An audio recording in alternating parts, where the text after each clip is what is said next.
الحمد لله نحمده ونستعينه ونستغفره ونؤمن به ونتوكل عليه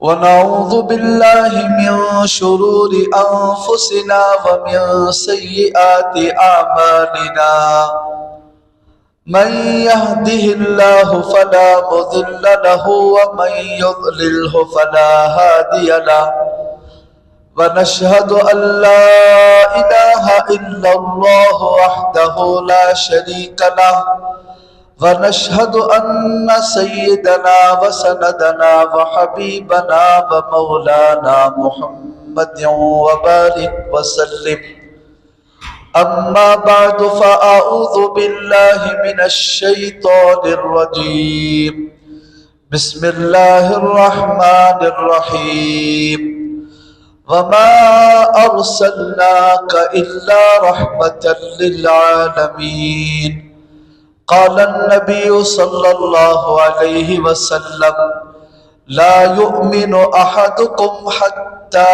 يكون هواه تبعا لما جئت به أو كما قال عليه الصلاة والسلام صدق الله العظيم وصدق رسوله النبي الكريم ونحن على ذلك لمن الشاهدين والشاكرين والحمد لله رب العالمین۔ بزرگان محترم، عزیز دوستو، تقریباً جو 2 جمعہ سے ہمارے نبی کی سیرت پر بات چل رہی ہے۔ اس سے پہلے جمعہ کے اندر بتایا گیا تھا کہ ہمارے نبی کے دنیا میں آنے سے پہلے دنیا کی کیا حالت تھی، خاص طور پر عرب کا علاقہ جسے حجاز کہتے ہیں اور آج کل اسے سعودی عرب کہتے ہیں، تو اس سعودی عرب کے اندر کیسے کیسے رسم و رواج تھے، اور ہمارے نبی کے پیدا ہونے سے پہلے کیا کیا واقعات دنیا کے اندر پیش آئے، ان سب کو تفصیل سے بتایا گیا تھا۔ تو ان واقعات کو جو خلاف عادت پیش آتے ہیں، نبوت سے پہلے جو واقعات پیش آئے، ان کو علماء ارحاس کہتے ہیں، ارحاس عربی کے اندر۔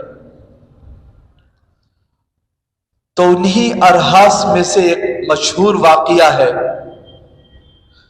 جس کا قرآن مجید میں اللہ نے سورہ فیل میں تذکرہ کیا۔ الم تر کیف فعل ربک باصحاب الفیل، اس سورت کے اندر ایک واقعہ ہے، اور یہ واقعہ بھی ہمارے نبی کے پیدا ہونے سے تقریباً 50 یا 55 دن پہلے کا واقعہ ہے۔ ہوا یہ تھا کہ یمن کے اندر ایک بادشاہ تھا، اس کا نام ابرہہ تھا۔ اس نے دیکھا دنیا کے کونے کونے سے لوگ مکہ مکرمہ جاتے ہیں، وہاں طواف کرتے ہیں، وہاں جو اللہ کا گھر ہے اس کی عظمت اہمیت لوگوں کے دلوں میں بیٹھی ہوئی ہے۔ بظاہر وہ معمولی سے پتھر کا ایک گھر ہے، لیکن لوگ اس کی بہت قدر کرتے ہیں، اہتمام سے اس کی زیارت کے لیے جاتے ہیں۔ تو اس کے دل کے اندر ایک حسد پیدا ہو گئی، ایک قسم کا جلن پیدا ہو گیا۔ خود یمن کے لوگ سال میں ایک مرتبہ وہاں مکہ جا کر آیا کرتے تھے، تو اس حاکم کے دل میں خیال ہوا کہ ایک ایسا گھر بناؤں، اتنے نقش و نگار کا، ایسی عبادت گاہ بناؤں کہ لوگوں کی آنکھیں کعبے سے ہٹ کر میرے بنانے والے گھر کی طرف آ جائیں. ایک گندی نیت دل کے اندر پیدا ہو گئی حسد کی وجہ سے، جلن کی وجہ سے، کہ لوگ وہاں جانے کے بجائے یہاں آ جائیں. اور یہ جلنے کی بیماری بڑی خراب بیماری ہے. کاروبار میں بھی ہوتی ہے، نوکری میں بھی ہوتی ہے. یہ گاہک کسی کے دکان میں جاتا ہے تو آدمی دل میں تمنا کرتا ہے کہ اس کے دکان میں بیپار نہ ہو، میرے دکان میں کاروبار ہو. لوگ اس کے پاس جانا چھوڑ دے، میرے پاس آنا شروع ہو جائے. یہ حسد اندر سے انسان کو تباہ کر دیتی ہے اور خود بھی ذلیل و رسوا ہوتا ہے. جو دوسروں کو گرانا چاہتا ہے، ذلیل کرنا چاہتا ہے، اللہ خود اسے ذلیل کر دیتا ہے. تو اس ابرہہ نے اس خیال سے ایک بہترین گھر بنوایا عبادت کے لیے. بہت بہترین خوبصورت، ایسا خوبصورت گھر بنایا کہ لوگ جب نگاہ ڈالتے تو ہٹانے کو جی نہیں چاہتا تھا.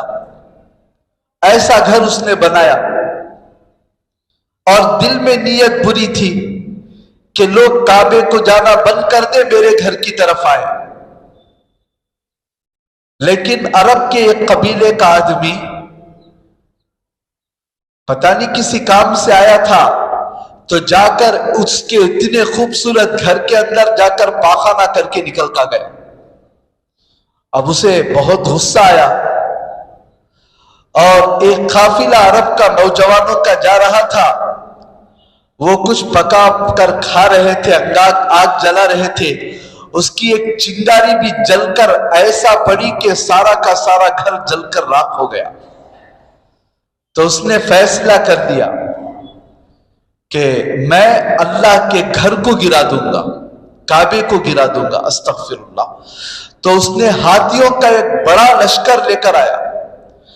راستے میں لوگ اس سے مزاحمت کرتے، روکنے کے لیے کہتے، کسی کی نہیں مانا.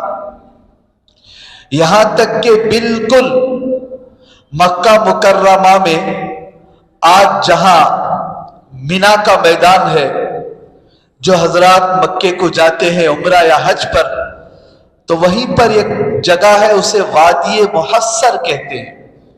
زیارات میں لوگ کراتے ہیں کہ یہ وادی محصر ہے، یہاں اللہ کا عذاب نازل ہوا تھا. تو بالکل مینا کے قریب آ کر رکا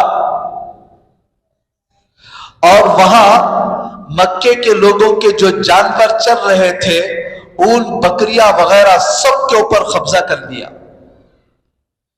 عبد المطلب کو پتا چلا، جو کعبے کے متولی تھے، تو وہ چند لوگوں کے ساتھ ابرہہ سے ملاقات کرنے کے لیے آئے. اور عبد المطلب کو، جو ہمارے نبی کے دادا تھے، اللہ نے بڑا باروب چہرہ دیا تھا. ایسا روب ان کے چہرے پر تھا کہ سامنے والا بات کرنے کی ہمت نہیں ہوتی تھی، ڈر جاتے تھے، روب پڑتا تھا. جب عبد المطلب ابرہہ کے پاس آئے تو ابرہہ جس تخت پر بیٹھا تھا، ڈر کے مارے بیٹھنے کی ہمت نہیں ہوئی، کھڑا ہو گیا اور اپنے تخت پر بٹھانا بھی پسند نہیں کیا. تو عبد المطلب کے ساتھ نیچے زمین پر بیٹھ گیا بات کرنے کے لیے. اب بات چیت شروع ہوئی تو عبد المطلب نے کہا کہ میرے بکریاں اور اونٹ یہاں چل رہے تھے جس کو تم نے قبضہ کر لیا ہے، بس میں ان کو چھڑانے کے لیے آیا ہوں. میرے جانوروں نے آپ کا کیا بگاڑا ہے؟ میرے جانور مجھے حوالے کر دو، میں چلا جاؤں گا. تو ابرہہ کو بڑا تعجب ہوا. اس نے پوچھا کہ تمہیں معلوم بھی ہے کہ میں کیوں آیا ہوں؟ میں جس گھر کو تم مقدس سمجھتے ہو، اللہ کا گھر سمجھتے ہو، اس کو گرانے کے لیے آیا ہوں، اور تم اس گھر کے متولی ہو، تمہیں اپنے گھر کی کوئی فکر نہیں ہے. تو عبد المطلب نے کہا،